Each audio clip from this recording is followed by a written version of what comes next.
Françaises, Français, mes chers compatriotes, depuis quelques semaines, notre pays fait face à la propagation d'un virus, le Covid-19, qui a touché plusieurs milliers de nos compatriotes. Cette épidémie, qui affecte tous les continents et frappe tous les pays européens, est la plus grave crise sanitaire qu'ait connue la France depuis un siècle. Les personnels des hôpitaux, médecins, infirmiers, ambulanciers, les agents des SAMU de nos hôpitaux, les médecins de ville, l'ensemble des personnels du service public de la santé en France sont engagés avec dévouement et efficacité. Si nous avons pu retarder la propagation du virus et limiter les cas sévères, c'est grâce à eux. Tous ont accepté de prendre du temps sur leur vie personnelle, familiale, pour notre santé. Ces milliers de femmes et d'hommes admirables qui n'ont d'autre boussole que le soin, d'autres préoccupations que l'humain, notre bien-être, notre vie tout simplement.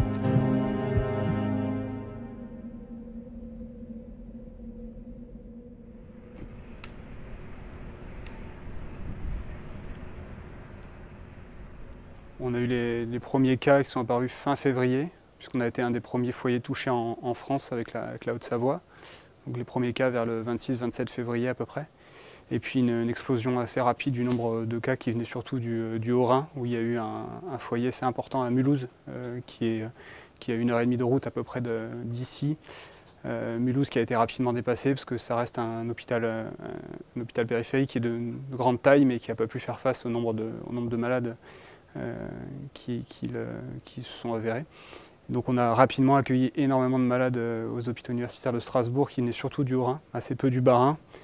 Ce qui fait qu'on a dû rapidement adapter notre activité et surtout proposer rapidement une prise en charge par scanner qui s'est rapidement avéré comme un examen vraiment de référence très rapide à réaliser, très rapide à interpréter pour pouvoir rapidement trancher et aiguiller les malades sur cette pathologie-là. Avant, il y avait un seul interne de garde la nuit. Il a fallu assez rapidement doubler cet interne parce que ça devenait ingérable en fait. On faisait beaucoup trop d'examens et on rendait les comptes rendus beaucoup trop tardivement. On a fermé tous nos sites de ville, 10 cabinets de ville, et on a conservé les sites qui étaient adossés aux établissements, avec 2 établissements. Un établissement qui était dit Covid, qui recevait les Covid, et un établissement qui recevait les urgences, mais a priori non orienté Covid. En fait, la réalité a montré qu'on a eu autant de Covid dans un site et dans un autre. J'ai commencé à avoir de la fièvre, à tousser. J'ai appelé mon médecin, qui m'a fait faire un test immédiatement, et ça s'est avéré positif.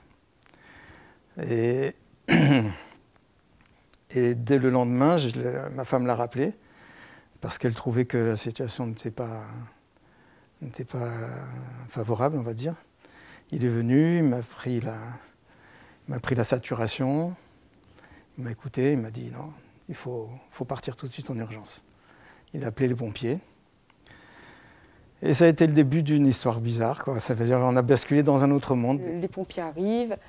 Et c'est au mois de mars, c'est le 26 mars, et je le vois rentrer dans le camion,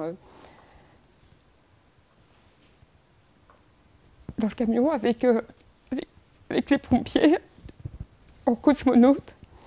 Et ça a duré 4 semaines. 4 semaines, et au bout de 4 semaines, grâce a dû rentrer à la maison. Il n'avait plus le manteau d'hiver, mais une petite chemise bleue. Jetable, des petits chaussons, 10 kilos en moins, mais il était là. Je me rappelle d'un urgentiste qui nous avait amené des malades en réanimation. Il était tout seul et il convoyait, il surveillait 3 malades qui venaient de Mulhouse, intubés, ventilés, dans 3 ambulances différentes. Et lui, il était tout seul dans sa voiture. Et il convoyait comme ça 3 malades sur l'autoroute et il nous les avait amenés en pleine nuit. Et, ça m'a beaucoup marqué parce que il avait très tiré, il était vraiment pas bien et ça avait été un voyage un peu compliqué et il en faisait 3-4 par nuit comme ça. Il m'a venu se faire un scanner, c'était le défilé. Le scanner était encore mouillé parce qu'il le désinfecte après chaque passage, il est entièrement désinfecté. Et le scanner a confirmé que j'avais une atteinte assez forte. Je suis resté quelques jours et la situation étant en train de s'aggraver encore plus, eh bien, ils ont pris la décision de de m'emmener en réanimation. Donc, le patient est dans sa chambre de réanimation, lui il ne bouge pas.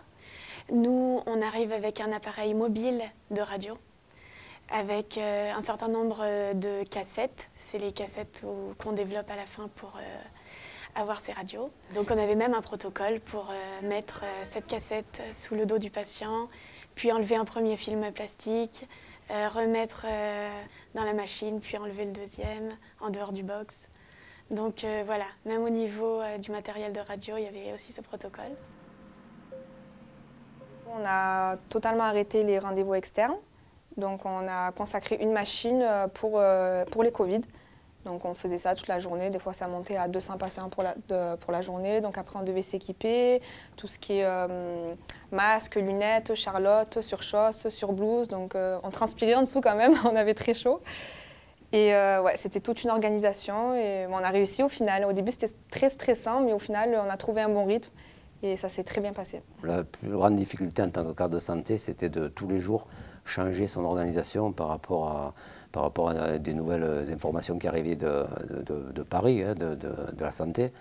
Et donc ça générait du stress au niveau des agents, les manipulateurs radio, tous les personnels qui étaient dans le service, hein, parce qu'on ne connaissait pas la gravité, je dirais, de la contamination. On sentait qu'ils avaient vraiment besoin de soutien, de les rassurer, de leur dire qu'on ne manquait pas de matériel, qu'on avait tout ce qu'il fallait pour les protéger. Mais quand même, à l'intérieur, c'était stressant. Bon, d'autant plus que, je vous dis honnêtement, moi, chez moi, en plus, j'avais une famille. Donc, et dans ma famille, mon beau-père est décédé du Covid à 85 ans, alors qu'il était en pleine forme. Et mon beau-frère, qui est parti en urgence à l'arrêt à Aix-en-Provence, et qui est resté 3 semaines en réanimation, heureusement que j'avais des médecins ici qui ont fait le lien avec Aix pour avoir des nouvelles. Sa femme, elle n'a pas vu pendant 2 mois. En 2 mois, elle n'a pratiquement pas vu son mari. Et nous, bon, ça rejaillissait sur moi parce qu'on me demandait chaque fois, Eric, tu peux savoir qu'est-ce qui se passe, où il en est Georges, et il s'en est sorti. Et ça, c'était libérateur, quoi. Quand on a une personne qui décède en 3 jours, 4 jours, il a décédé en plus au-dessus de nous, hein, il était dans la réanimation ici à l'hôpital. Quand vous êtes membre de l'hôpital, vous êtes un cadre, vous êtes là pour organiser que ça se passe bien, et votre beau-père, il décède dans ce même hôpital. Et le décès a suivi de l'enterrement très très limité, et il est passé en incinération. Enfin, c'était compliqué pour moi, j'ai passé des moments difficiles. Mais c'est vrai qu'on avait un certain stress, comme moi par exemple, j'avais ma femme qui était enceinte, du coup c'est vrai que ça a été un peu compliqué. Quand je partais de là, j'avais un peu le stress par rapport à ma femme, surtout elle. Donc en rentrant à la maison, c'est vrai qu'il fallait que je me déshabille, que je me lave avant d'aller, même de l'approcher, quoi, de parler avec elle. Je pars d'ici, je sors d'ici, est-ce que je suis bien immunisé? Est-ce que j'ai fait attention à bien me nettoyer les mains? Est-ce que j'ai bien porté le masque tout le temps? Est-ce que je n'ai pas été trop proche des gens? Est-ce que j'ai bien respecté les gestes barrières? Quand j'arrive à la maison, pas de bise, l'affection de sa famille. On a des enfants et il faut rester à distance parce qu'on se dit, c'est surtout pas moi qui ai envie de contaminer les autres. Dans un premier temps, j'avais peur que les enfants nous les transmis et que lui le transmette à ses patients. Et rapidement, c'est plutôt l'inverse qui s'est passé. J'avais la trouille qui nous ramène ça à la maison et que les conséquences soient désastreuses. Donc ça a été un sujet de conflit parfois. Je ne savais pas comment il fallait qu'on fasse en fait. Est-ce qu'il fallait qu'on continue à dormir ensemble? Est-ce qu'il fallait qu'il rentre à la maison? Est-ce qu'il fallait... Ouais, et puis même lui en fait était dans le flou, donc on avait instauré quelques règles pour essayer d'être cohérent avec tout ça. On a dit avec mon mari, les enfants, partez. Donc moi j'ai une fille de 6 ans et un enfant de 2 ans et demi.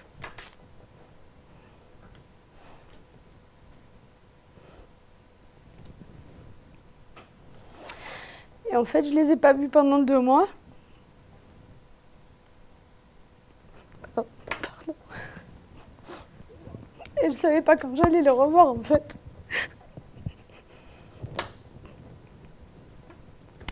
C'est vrai qu'on n'a pas un boulot qui est facile. Bon, même si on arrive au quotidien avec les collègues à se soutenir, ça, il y a des moments, des fois, où c'est vrai qu'on a des patients qui ont des pathologies un peu difficiles, où ouais, ou des gens auxquels tu t'attaches, tu vois. Et bon, c'est vrai que quand ça va pas au boulot, ben, tu te dis, je rentre à la maison, ça ira. Puis là, ça allait pas à la maison non plus.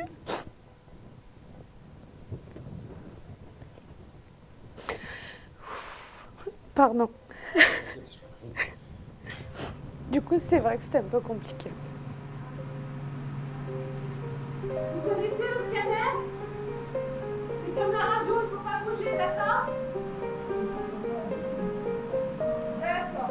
Il faudra bien écouter et bien arrêter de respirer quand on vous le demande. C'est important.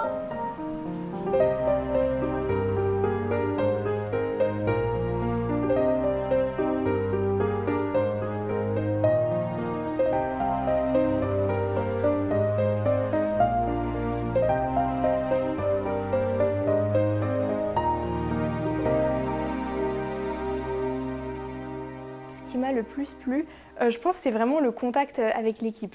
Parce que du coup, j'ai pu découvrir, en fait, j'ai découvert le métier de manipulateur radio vraiment, que je connaissais, enfin, je savais qu'ils existaient, mais en fait, je ne savais pas du tout ce qu'ils faisaient comme travail.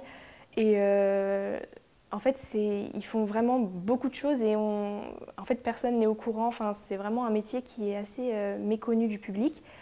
Et ils étaient vraiment tous adorables. Enfin, il y avait vraiment une très bonne relation entre le chef de service, les manip radio, les brancardiers, les aides-soignants. Enfin, il y avait vraiment une solidarité en fait. Mais nous, manipulateurs radio, on n'est pas du tout reconnus. Quand vous regardez une émission comme, enfin bref, une émission télé où on parle de l'imagerie, en fait, on parle souvent de l'infirmière qui fait les radios. Nous, il y a beaucoup de patients qui nous disent « Ah, ben c'est pas l'infirmière qui fait la radio ». Non, c'est le manipulateur radio. Et ça, personne ne nous connaît, en fait. Donc, on a beaucoup milité ces derniers mois pour être reconnus, surtout en tant que soignant, parce qu'on n'était pas reconnus en tant que soignant. Et ça, c'est très important parce qu'on est soignant. Alors, on a vu sur TF1 il n'y a pas longtemps une manip, une collègue à nous qui est passée. Et ça nous a fait plaisir parce que du coup, il y a une reconnaissance un peu du métier. Et surtout pour le Covid, l'examen de référence, c'est le scanner, donc c'est l'imagerie, donc c'est les manips. Donc forcément, il faut que c'est bien. On commence un peu à parler de nous, donc c'est intéressant.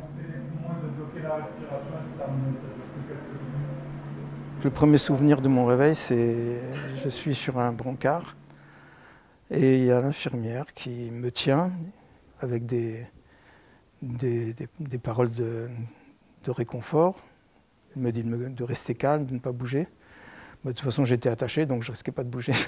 Comme ils ont peur des réveils hyperactifs, donc on est entravé. Et on m'a emmené, je ne sais pas faire quelle imagerie médicale. Je ne sais pas, est-ce que c'est un scanner, mais je pense que c'était une imagerie du cerveau. Et on m'a ramené dans le box.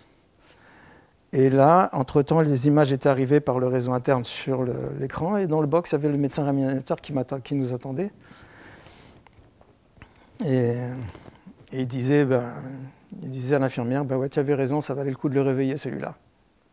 Apparemment, il y a eu des ruptures de respiration, je ne sais pas quoi, mais toujours est-il qu'ils avaient vraiment des craintes de savoir dans quel état j'allais me réveiller. La dame qui m'amène les plateaux, quand elle a vu que je commençais à manger, elle s'est mise à pleurer. Elle s'est mise à pleurer. Et là, j'ai réalisé qu'on était vraiment dans une situation très, très, très exceptionnelle. Cette situation exceptionnelle a engendré que, au-delà de leur métier habituel,